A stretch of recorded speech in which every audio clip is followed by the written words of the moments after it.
For centuries, popes have appeared at their windows to proclaim encyclicals, write exhortations, or canonize saints.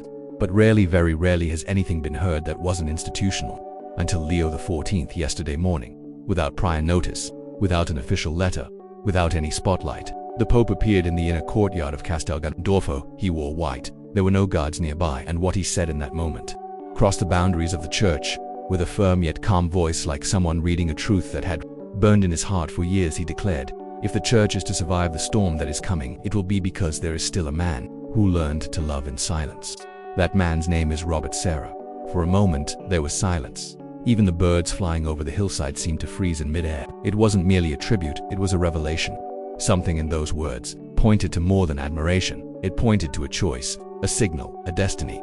Leo XIV continued. He did not seek microphones. They found him. He never asked for pulpits. He knelt in empty chapels. And while the world screamed for opinions, he listened to what God was whispering in the dark. The crowd, small but present, didn't know whether to applaud or to cry. Some knelt, others looked up to the sky. Since then, Vatican experts, theologians, and journalists have tried to interpret the gesture. But perhaps it was never meant to be interpreted. Perhaps it was meant to be felt. Because Leo XIV does not praise easily, he does not exalt men. But that morning, what he did was more than exaltation, it was an offering. If silence had a face, it would be his, he said. If fidelity had a voice, it would sound like his, unhurried, unvain, unafraid. And then, looking at the crucifix behind him, he concluded, "The church of the future will not need celebrities, it will need silent martyrs." Robert Sarah is one of them. Behind the scenes, they say this declaration shifted the atmosphere within the Curia. Some cardinals, visibly uneasy, began revising their agendas. Others sought out Sarah in the corridors, trying to understand who he really is. But Sarah remained where he's always been. Hidden. He gave no speech, no interviews. He was only seen hours later, sitting alone in the chapel of the Casa Santa Marta, his breviary open, his eyes fixed on the tabernacle. And that's where the mystery lies. Maybe Robert Sarah truly is what Leo XIV said he was. Not a symbol, but a mirror, a reflection of what the church is being called to become. More interior, more profound, more crucified. In the days that followed, newspapers around the world echoed the Pope's words, some with admiration, others with shock, but no one could ignore it. Because when a Pope speaks from the heart, even those who do not believe listen with the soul. And now, a question hangs in the air like incense in an ancient temple. Why did Leo XIV choose that moment? Why did he who so rarely names names break the silence to speak of one man alone? We may never know the full answer, but we may suspect this. In an age where faith has become performance, he wanted to remind the world that holiness still has an address and that it may be hidden in the heart of a man who has learned how to disappear. Robert Sarah never asked to be appointed. He didn't campaign, he didn't build political alliances. But it is precisely for this reason that he is being seen as the one who can carry the torch of faith in a time when many have let it fall. After the public declaration of Leo XIV, Sarah's name began to echo silently, almost like a whispered litany in the back corridors of the Vatican. But what's most striking is his reaction. None. No gesture, no statement, no sign of approval or rejection, only silence. The same silence that has accompanied him for decades in the monasteries he visited in secret, in chapels where he prayed at dawn, in masses celebrated for just a handful of faithful and forgotten villages of Guinea. It's as if he understands a secret the modern world no longer grasps, that the truly chosen ones don't run toward being chosen. They flee from it, and yet they are found, because the Spirit blows where it wills. And when it finds a broken heart, it doesn't ask if it's ready. It simply enters. Leo XIV knew this. That's why his declaration wasn't an announcement, it was a warning, a kind of liturgical preparation for something that has not yet come, but has already begun to be born.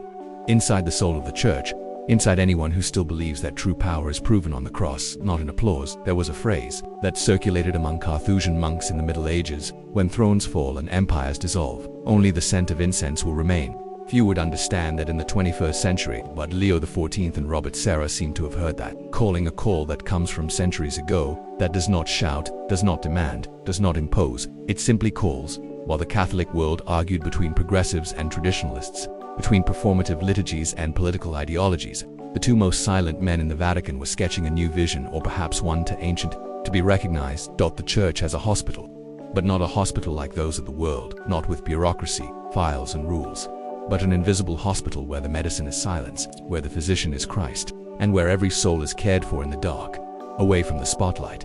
Leo XIV understood that the crisis of faith was not, at its core, a doctrinal crisis.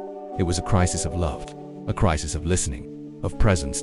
And in that void, that abyss between liturgy and real life, he saw in Robert Sarah not an administrator, not a political figure, but a man with ears trained to hear the whisper of God. Sarah didn't need to say he loved the church. He simply continued to love, even when she seemed ill, even when he was despised by modern cardinals, even when he remained silent after being removed from office.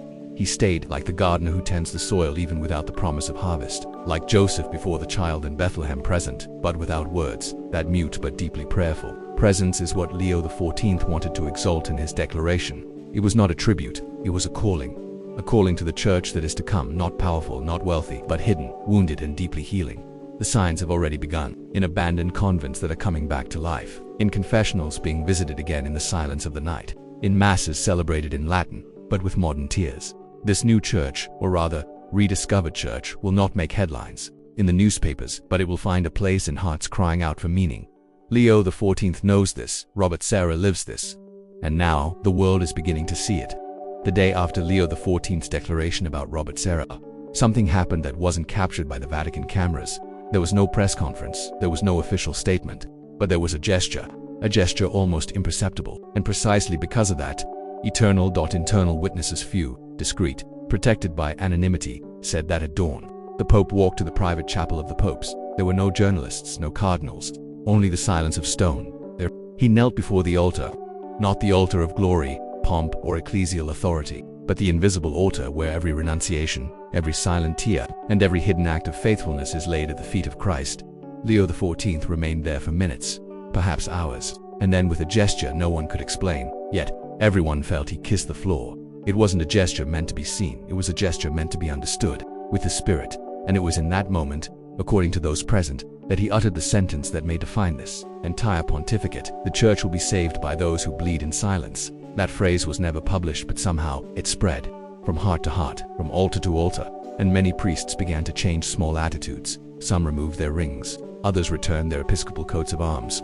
Others began hearing confessions daily, even when it wasn't required, not by command but by contagion. The contagion of a gesture, of a kiss on the invisible altar, of a declaration that wasn't made with words but with the body. And in exalting Robert Sarah, Leo XIV wasn't merely appointing a man, he was pointing to a path with no throne, no cape, no palace, only a cross. This video ends, but the gesture remains, because maybe you also felt something different today. A spark, a calling, a forgotten memory that faith doesn't need to be defended with arguments, but lived with courage. If these words touched you, share this video with someone who also needs to remember that silence still heals. Leave a comment saying, "I heard the kiss on the invisible altar," and if possible, turn off your phone for a few minutes. Close your eyes, breathe, because sometimes the most powerful church is the one that can only be heard within you. And as Pope Leo XIV once said, the cross is enough, and whoever carries it with love has already understood everything. May the peace of that gesture reach your heart, and may the hidden saints continue to light the path of the church to come.